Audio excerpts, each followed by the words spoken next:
Tahukah Anda apa yang paling tidak menyenangkan bagi armada Rusia saat ini? Bahwa mereka tidak punya tempat lagi untuk melarikan diri. Pasukan pertahanan Ukraina berhasil menghantam beberapa kapal pembawa rudal dan rudal kaliber di Laut Hitam. Meskipun pihak Rusia yakin mereka telah menyembunyikan kapal-kapal tersebut dari serangan Ukraina. Ini terjadi di Novorossiysk, di mana sehari sebelumnya rudal Neptune dan lainnya menghantam pangkalan Angkatan Laut Rusia. Sejak awal tahun 2023, Ukraina secara sistematis telah mendorong armada Laut Hitam Rusia keluar dari Crimea. Dan seperti yang Anda ingat, kapal-kapal Rusia dipindahkan ke Novorossiysk, lebih dari 300 km dari garis depan, di mana tampaknya senjata Ukraina pada saat itu sudah tidak bisa menjangkaunya, atau pertahanan udara Rusia akan mampu melindunginya. Setidaknya itulah yang diharapkan oleh orang-orang Rusia. Namun pada malam tanggal 12 Agustus, ternyata rudal Ukraina bisa menjangkau hingga ke sana. Dalam satu operasi, setidaknya 3 kapal perang Rusia yang menembakkan rudal kaliber ke Ukraina mengalami kerusakan.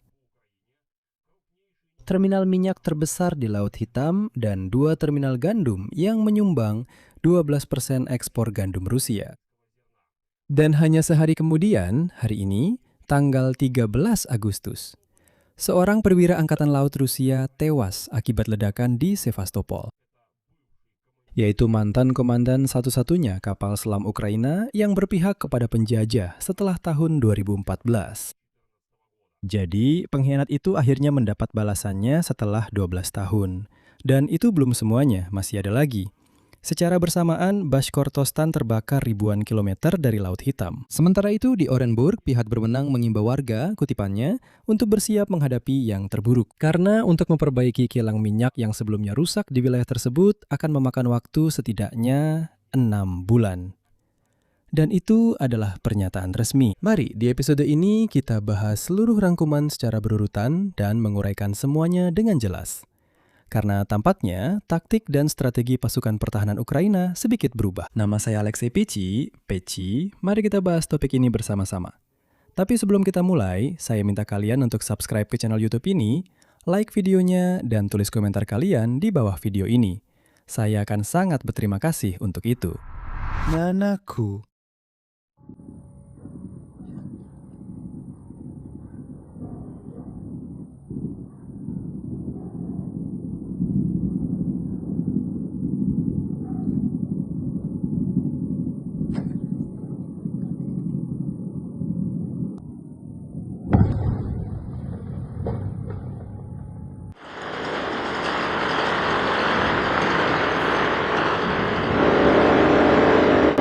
Minggat bangsa. Ambil ini brengsek. Terbang ke sana brengsek. Aduh anjing sialan, dia lewat tepat di sini sialan.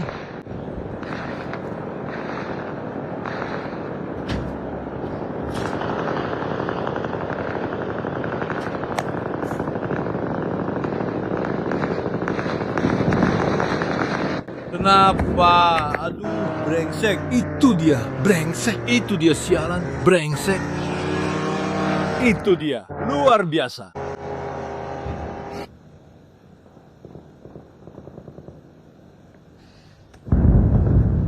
Oh.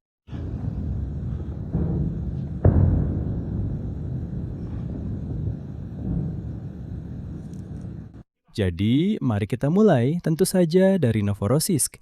Karena di sanalah bencana bagi armada Rusia terjadi, dan tampaknya ini hanyalah awal dari fase baru operasi militer oleh pasukan pertahanan Ukraina. Hal ini sudah disinggung oleh pelaksana tugas Menteri Pertahanan Ukraina, Yevgeny Khmara. Berikut kutipannya. Kami akan melumpuhkan mesin militer Rusia, menghancurkan infrastruktur, armada dan logistik, fasilitas sektor bahan bakar dan energi, serta perusahaan-perusahaan yang mendukung perang melawan Ukraina. Operasi kami di Novorossiysk menjadi sesuatu yang unik. Serangan gabungan dilakukan dengan roket, drone jet, dan drone laut tak berawak.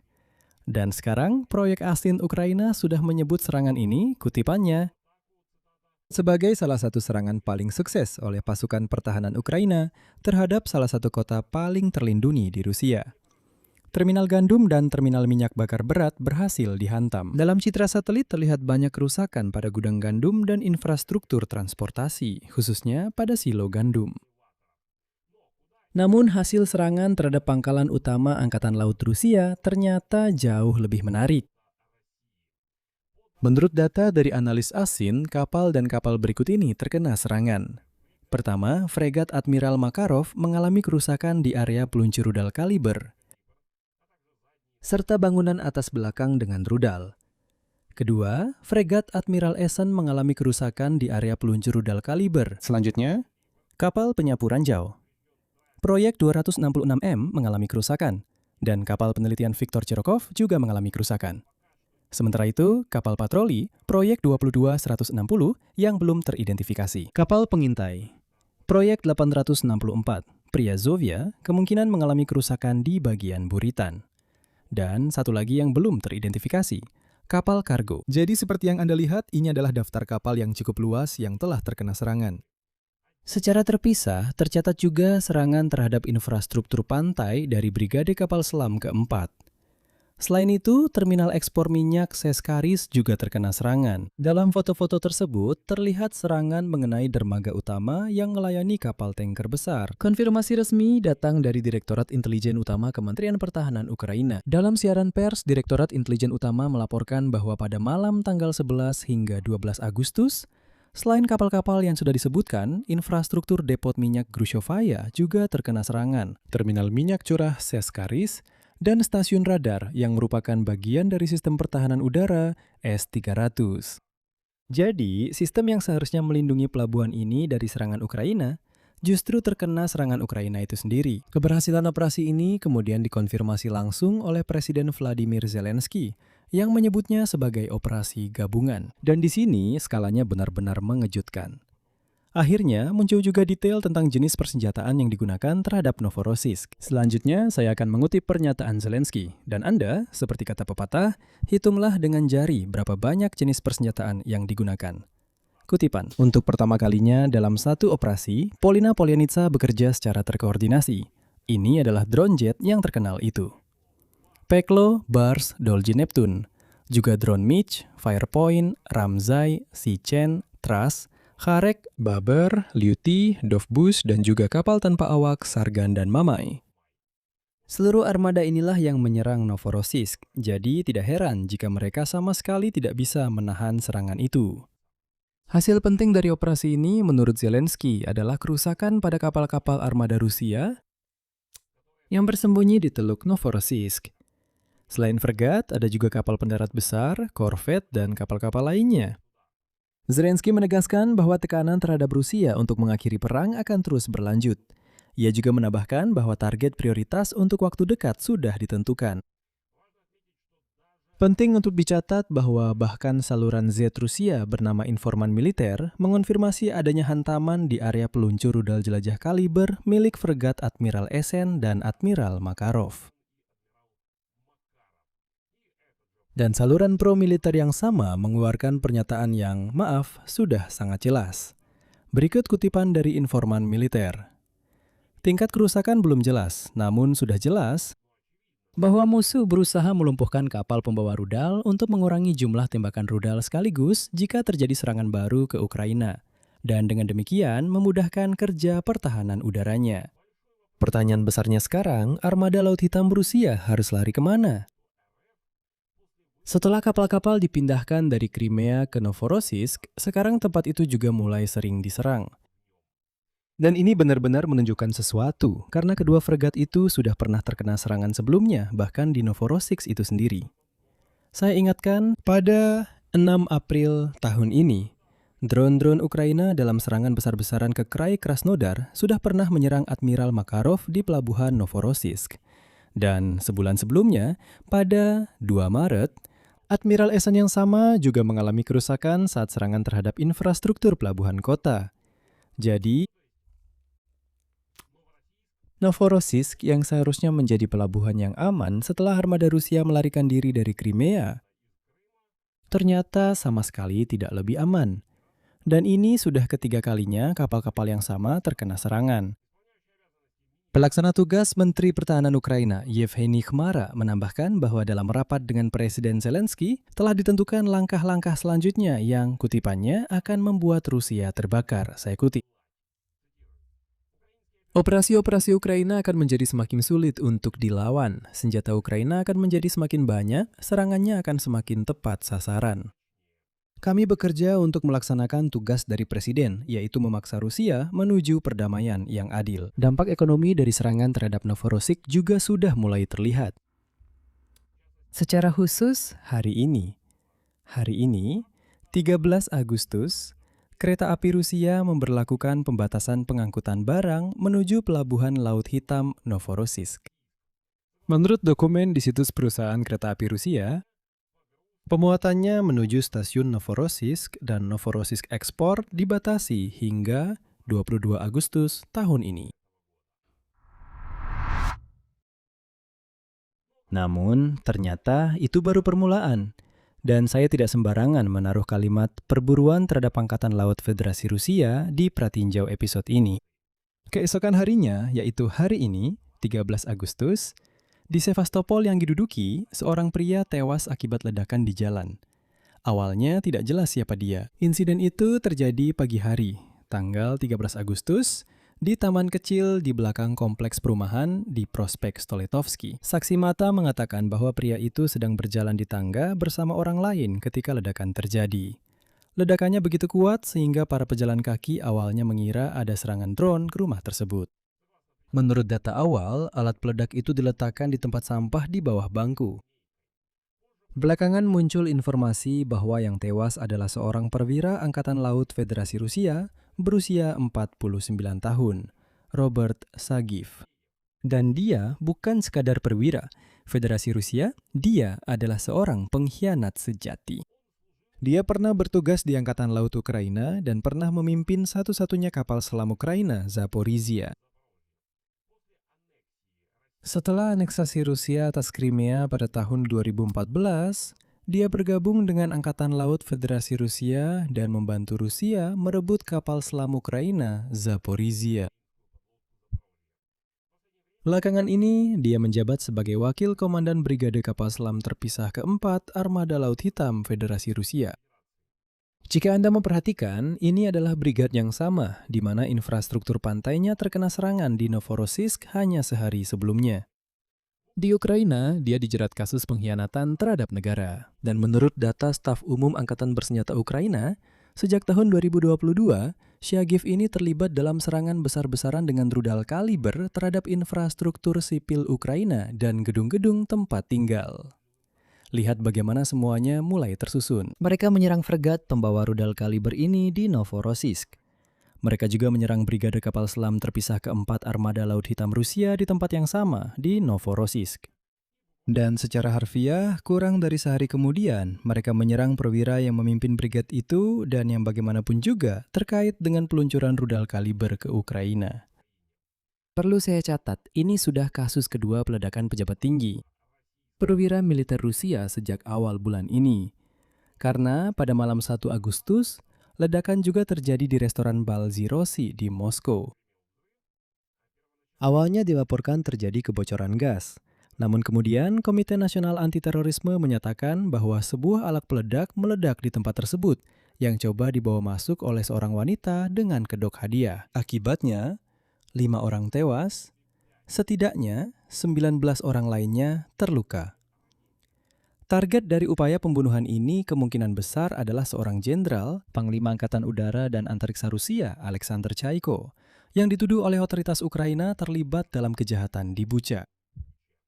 Kemudian di Moskow diadakan pemakaman untuk Mayor Jenderal Valery Plokhodnyuk dan menantu Chaiko, Danil Peredri, yang keduanya tewas pada hari yang sama, 1 Agustus. Sedangkan putri Chaiko yang berusia 26 tahun, Maria, mengalami banyak luka akibat serpihan dan sedang menjalani perawatan di rumah sakit Moskow.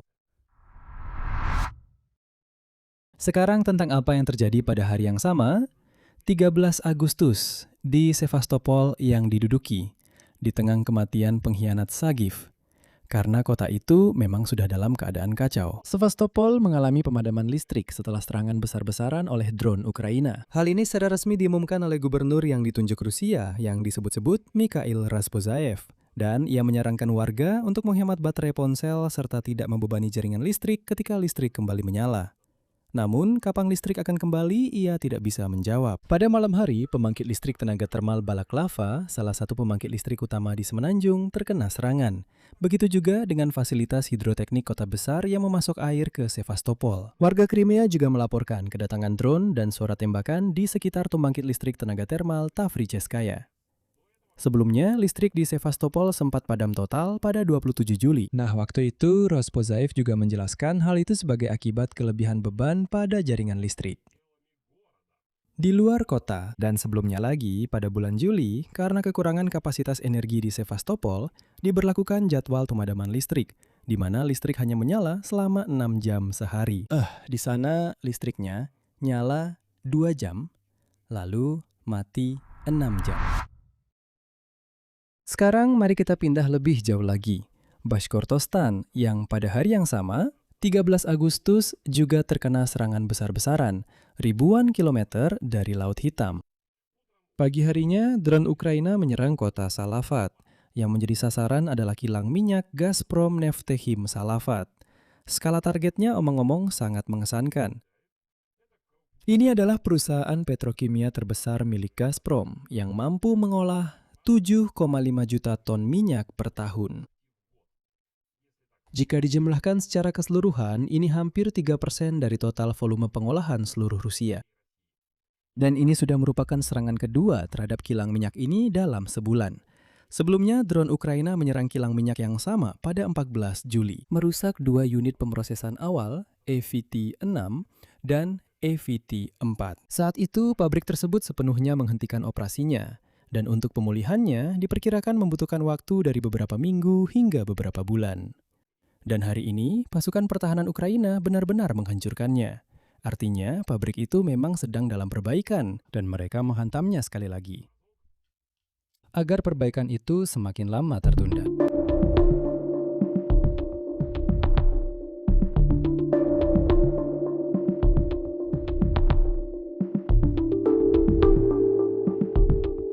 Hanya dalam beberapa jam kemudian, pasukan Ukraina juga menyerang target kedua di Bashkortostan. Vonar Melenceng. Oh, tidak. Satu, itu ada satu lagi.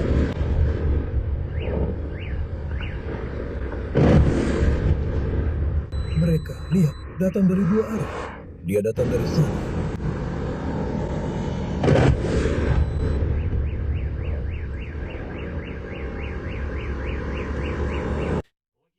Pusat logistik Wildberries yang terletak di wilayah Agropark Pusat Agroteknologi di distrik Chesminsky diserang pada pagi hari tanggal 13 Agustus. Dan di internet segera muncul video yang memperlihatkan dalam 1 menit 3 drone menukik ke gudang yang menyebabkan ledakan. Skala seluruh kampanye melawan Wildberries juga, Anda tahu, sudah sangat mengesankan. Angkanya sangat mencolok di sana. Angkatan bersenjata Ukraina mulai menyerang infrastruktur logistik perusahaan ini pada 18 Juli. Sejak saat itu, sekitar 20 pusat logistik telah menjadi sasaran serangan, termasuk Elektrostal, Krasnodar, Nivena Nevinomisk, Yekaterinburg, Sankt Petersburg, di Crimea juga terbakar, dan seterusnya. Setidaknya, 14 di antaranya terbakar habis. Dan hingga 8 Agustus, marketplace terbesar Rusia sudah kehilangan sepertiga kapasitas gudangnya. Hari ini, 1 gudang lagi ikut hilang. Dan nilai barang yang hancur akibat kebakaran menurut perkiraan paling rendah hampir mencapai 500 miliar rubel. Dan saya tambahkan sentuhan terakhir dalam rangkuman ini. Inilah gambaran umum krisis bahan bakar yang menjadi konteks semua serangan ini. Sejak awal Agustus, setidaknya 4 kilang minyak telah menghentikan pengolahan minyak mentah setelah serangan Ukraina. Ini adalah Orskneft Teorgsyntes di wilayah Orenburg, Zapsibneftechim di Tyumen, serta kilang minyak Saratov dan Volgograd. Selain itu, Gubernur Orenburg, wilayah Orenburg Yevgeny Sontsev, hari ini bahkan menyatakan bahwa untuk memulihkan kilang minyak Orsk yang terkena serangan drone pada 10 Agustus. Satu-satunya pabrik besar di wilayah tersebut, seperti yang ia katakan, saat ini belum memungkinkan. Di pabrik dengan kapasitas hampir 6 juta ton per tahun, yang setiap tahunnya memproduksi sekitar 600.000 ton bensin dan hampir 2 juta ton solar. Infrastruktur kunci mengalami kerusakan. Selanjutnya, saya akan mengutip pernyataan yang sangat bagus dan representatif dari Gubernur Wilayah Orenburg. Ia mengatakan hal berikut. Situasinya di sana rumit, peralatannya adalah impor. Dengan mempertimbangkan sanksi, waktu perbaikan akan memakan waktu hingga 6 bulan. Kita bersiap untuk skenario terburuk. Menurutnya, wilayah tersebut harus mengandalkan pasokan bahan bakar dari luar daerah, dan prioritas di SPBU akan diberikan kepada kendaraan khusus. Sehari sebelumnya, pemerintah daerah kembali memperlakukan batasan penjualan bensin tidak lebih dari 30 liter per orang dan mengirim polisi untuk mengawasi antrean di SPBU. Karena orang-orang Rusia di sana sampai berkelahi hanya untuk bisa lebih dulu mengisi 30 liter bensin. Jadi begini, menurut analisis S&P Global, sejak awal tahun, serangan-serangan telah menghentikan setidaknya operasional tidak kurang dari 26 kilang minyak. 7 diantaranya hingga akhir Juni belum juga memulihkan produksinya. Akibat serangan rutin terhadap kilang minyak, pengolahan minyak di Rusia turun ke tingkat terendah sejak Mei 2002. Itu sedikit lebih dari 3,5 juta barel per hari. Meskipun pada akhir Juli, situasi kekurangan bensin di Rusia sempat membaik karena mereka mulai mengimpor dari Kazakhstan, India, dan sebagainya. Dan mendekati pertengahan Agustus, penduduk setidaknya di 16 wilayah kembali mengeluhkan antrean di SPBU dan pembatasan penjualan bensin. Seperti yang Anda lihat, bahkan impor bahan bakar dari India pun tidak menyelamatkan situasi ini. Baru-baru ini muncul berita bahwa orang Rusia benar-benar meningkatkan impor ini secara signifikan. Dan lihatlah, gambarannya seperti ini. India membeli minyak Rusia yang murah, bahkan berhasil mendapatkan diskon untuk itu. Mengolahnya di pabrik mereka sendiri, lalu menjual bensin mahal kepada orang Rusia dengan harga pasar. Dan orang Rusia senang-senang saja membeli bensin itu karena memang mereka tidak punya pilihan lain. Saya akhiri di sini dulu. Pendapat dan kesimpulan Anda silakan tulis di kolom komentar di bawah episode ini. Teman-teman, jika Anda ingin mendukung kerja saluran YouTube independen, saya akan sangat berterima kasih atas Anda bisa melakukannya dengan donasi melalui tautan dan detail yang ada di deskripsi video ini, atau dengan menjadi sponsor di platform YouTube ini. Di bawah video ini, klik tombol gabung, pilih opsi yang paling nyaman dan sesuai untuk Anda. Jumlahnya sangat kecil, jadi saya akan sangat berterima kasih atas dukungan apapun dari Anda. Jangan lupa subscribe channel ini, like, dan tekan lonceng agar tidak ketinggalan episode terbaru. Itu saja dari saya, jaga diri Anda baik-baik, sampai jumpa.